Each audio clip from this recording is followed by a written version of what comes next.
Hello, welcome to Monday. How's everyone doing? I hope you're having a good Monday morning so far. It's freezing in this house, hence me being wrapped up in this very, very snuggly jumper, which is Ed's. I stole it. But it's very snuggly and very nice and warm, so I'm happy to continue stealing it right now. It's freezing in here. I don't know why it's so cold, but hey, it seems to have warmed up outside. It was actually a lot warmer this morning. So how are you guys? What have you been up to? Say hello if you're watching. Do comment below. Let's just get this up so I can see your comments. What have you guys been doing? I've been doing winter lanterns this weekend, which was very exciting. I did a glow stick version of Maleficent, which was lovely. But this week the theme is origins, like hero origins or villain origins, not oranges, origins. So if you guys have any ideas of what I could do for heroes or villain origin stories in a window light up display, your help would be appreciated. So do comment below if you have any ideas of that. I did think about Spider-Man and getting bitten and maybe the spider. I'm not sure, but that's been fun. Anyway, doing winter lanterns. I've also been doing, what else did I do this weekend? I did a half-term workshop on Saturday. So we've got 2 more to go, one of which is tomorrow morning, which is free up your drawing. So if anyone needs anything to do over half-term tomorrow morning, just give me a shout. There are still some spaces left. I cleaned and tidied the house for it to just be a mess again. I've written some instruction sheets for some different creative techniques with chalks and with oil pastels. That's been quite fun actually. And then I had an Arty Farty community workshop this weekend as well, which was great. We did, it's just so nice to see a group of people who turn up like every week, and kind of they're holding themselves accountable for making sure they get their creative fix. So that's been lovely. So if you're here, do comment, do say hi, let me know you're watching. We are doing watercolours this week, so we're doing watercolour painting. So hopefully you guys have got some watercolour paper, some paints, water jar and your brushes.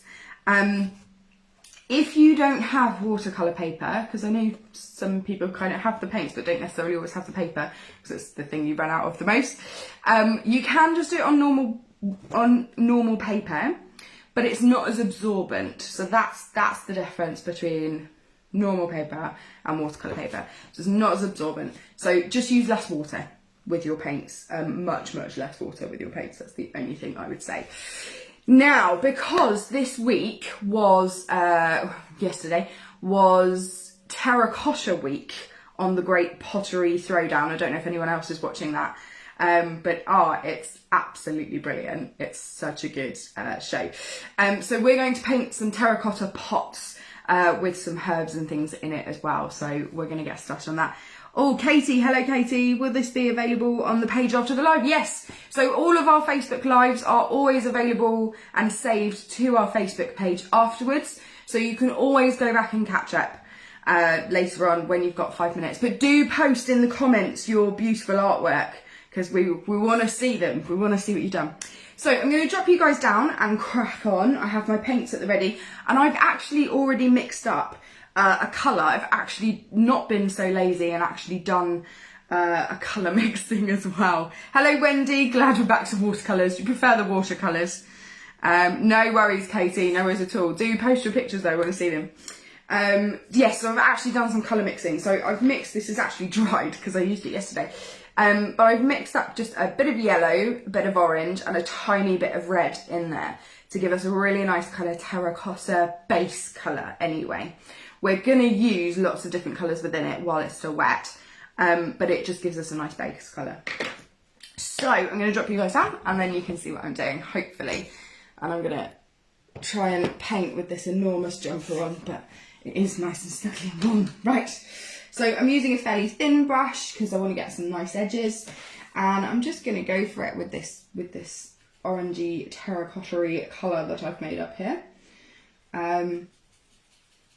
There we go. Yes, as inspired by the Great Pottery Throwdown. So I am going to do, so the basic shape of your terracotta plant pot.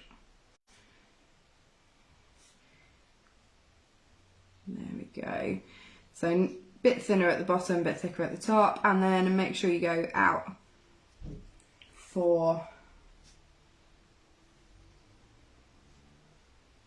the top. And then I'm going to mainly use the water to just spread that colour all around there. And if your paint is dry and you've got like a hard edge on the inside, which you don't want, just agitate it with a little bit of water and your brush, and then you should get a nice image. There we go, that's a nice base colour there.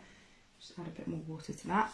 And again, the nice thing about doing these is you get lots of different terracotta pots that are different shapes and sizes. And these absolutely can be different shapes and sizes. I might make this one a little bit wider actually. I think it looks quite nice when they're all slightly different. There we go.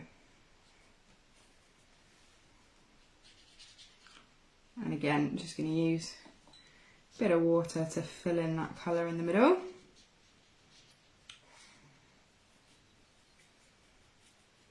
Bit of water again, and I might make a slightly taller one this time.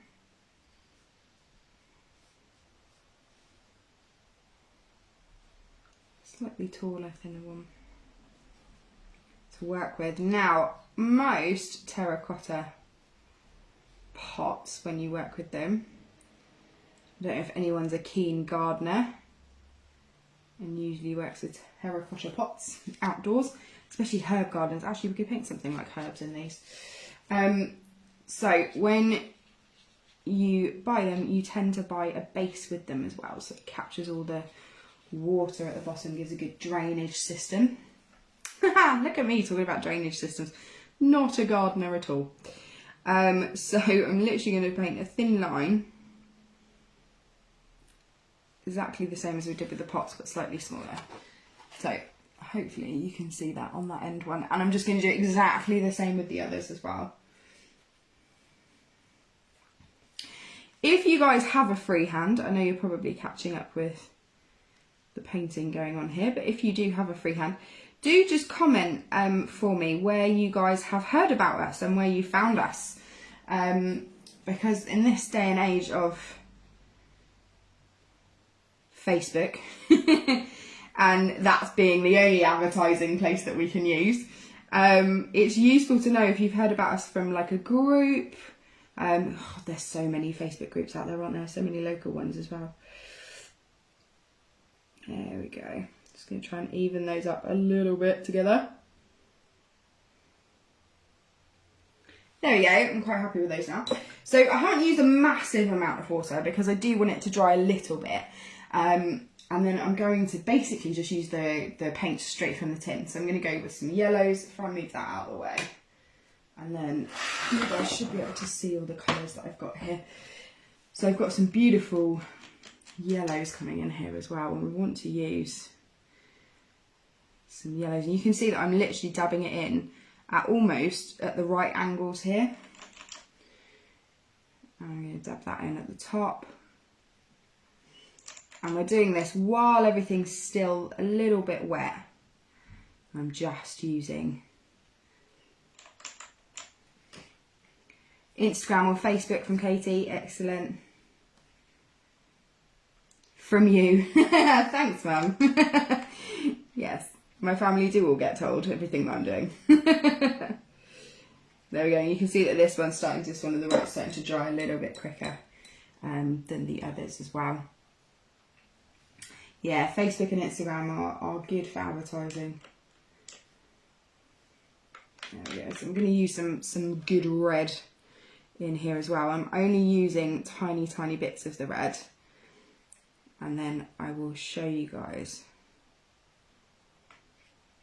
how I'm going to mix that in. So I'm just going to rinse my brush and grab a bit of the orange, and I'm going to use that on top of the red. So I'm almost colour mixing as I go whilst it's still wet.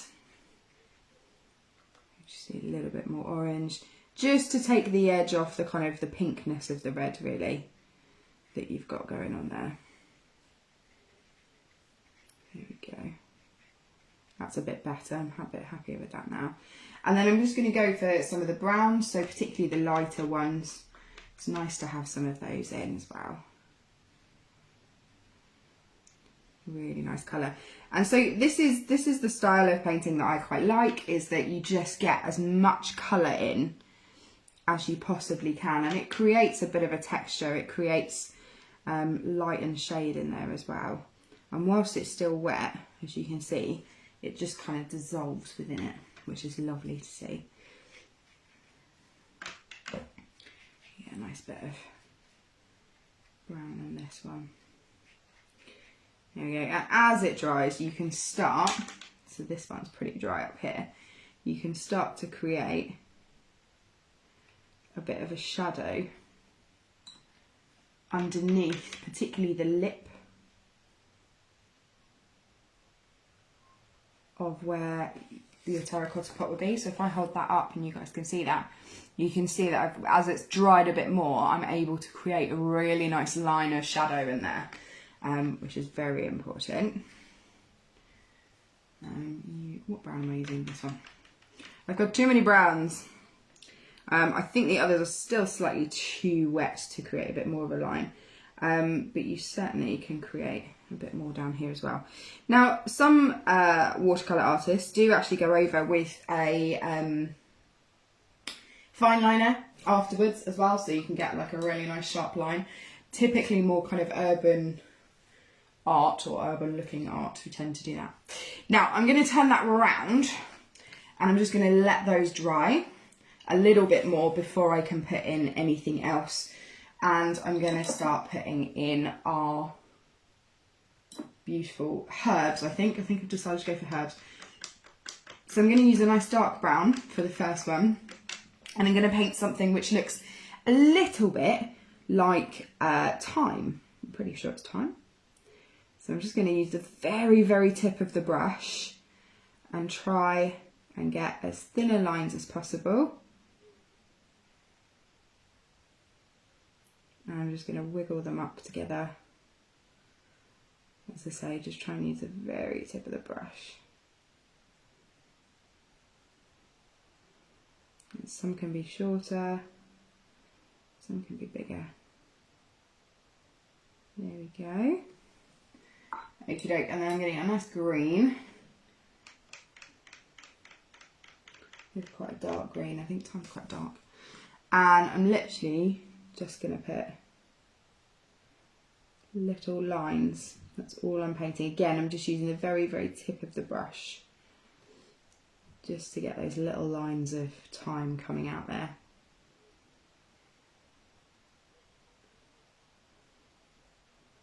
And you're just going to do that on every bit there. So I'm going to do a couple for now because I want to move on and show you guys the next bit. And then I can always add more later on.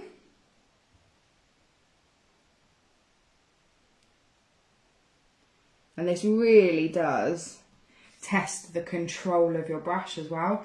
So you really can use the very, very tip. I'm going to hold that up so you guys can see that a bit closer. Yeah, so it's really nice technique, really, really beautiful, but you do have to really practice your technique going on there. Okay, so I'm going to use a much lighter green now. I think I might have to mix up a green. So I'm going to use my light green and a little bit of yellow in there. I haven't quite got a lime green in here. This is my new watercolour set I'm very excited about using. But I do need to buy some more greens. There we go. Use greens a lot. That's quite nice and light actually. Let's go with that. So we're going to do something that may or may not look a little bit like oregano, who knows. And we're just going to, I'm just going to fill it, and I'm going to kind of use the brush. I'm just sort of flattening it slightly in order to get that kind of leaf shape.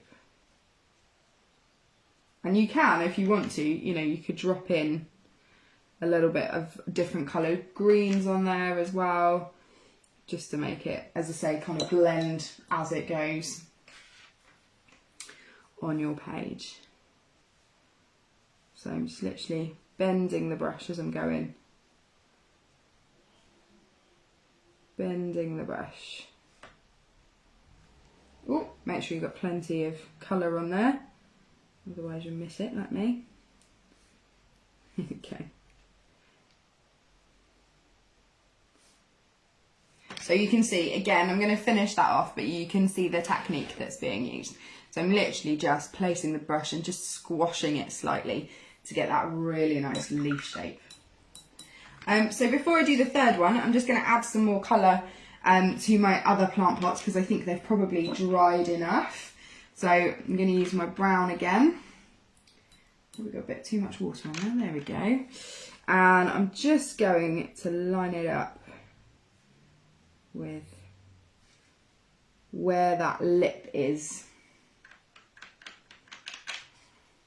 And as I say, if you're not using watercolour paper, you know, try not to use as much water as I'm probably using.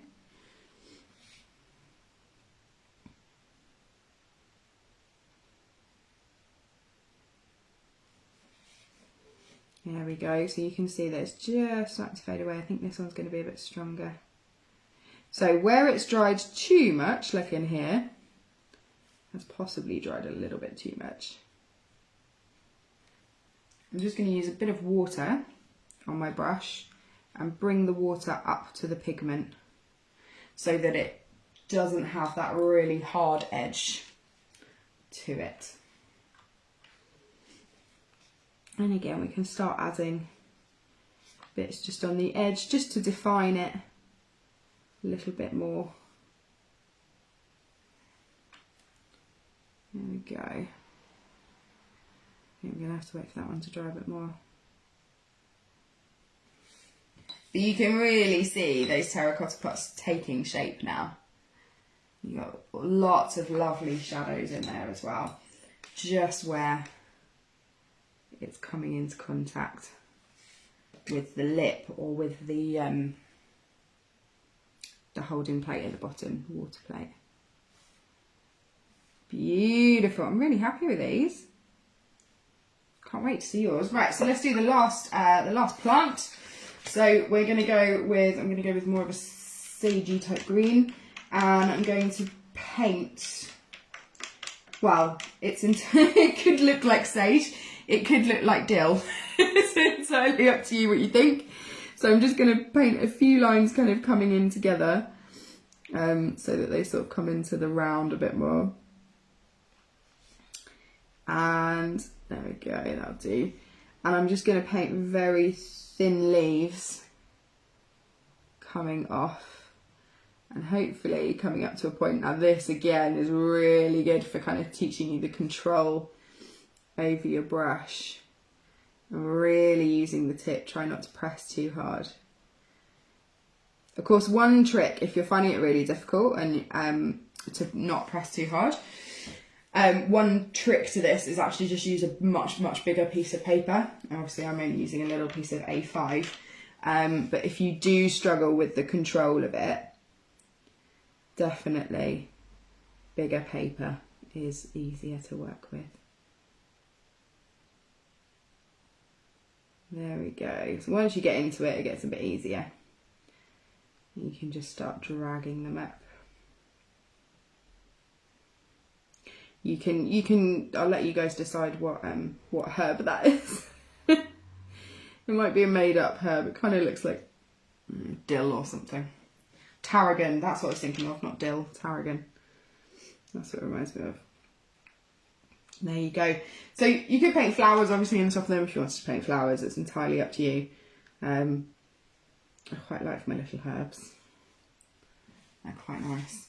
So I'm going to finish off those other leaves as well on those. And I think I'm kind of happy with that. The only bit that I might do is just this bit here. I might just wait for that to dry a little bit longer and outline the shadow on this one. And possibly just on the edge of the water plates at the bottom. But actually, I'm quite happy with those three. I quite like them. Very pleased with my terracotta. So hopefully you guys have got enough out of that. As I say, I will save the video onto our Facebook page now, so you can always catch up later on, or if there's any bits that you want to go over and you think, oh, how does she do that? You can always re-watch it. That's not a problem at all. Tomorrow we'll be doing watercolours again, so you'll need your watercolours, your brushes, your water jar and your watercolour paper. But you'll also need a hairdryer tomorrow, because we're going to do some stuff that needs to dry very, very quickly. So hopefully if you've got a hairdryer or a heat gun or anything like that, have that to hand tomorrow as well. If anyone would like to donate to Arty Farty Retreat, I will obviously pop a link below in the comments, just to keep this little creative business going whilst during lockdown, because who knows when we're going to be able to meet again in the studio. Yeah, it feels like forever since I've been in the studio, but hopefully I will be able to see you guys all there soon and in person. You're welcome, Wendy. I'm glad you liked them. I really enjoyed doing this one. Thank you very much, guys. I will see you tomorrow at 1 o'clock with all your watercolour paints. See you then. Bye.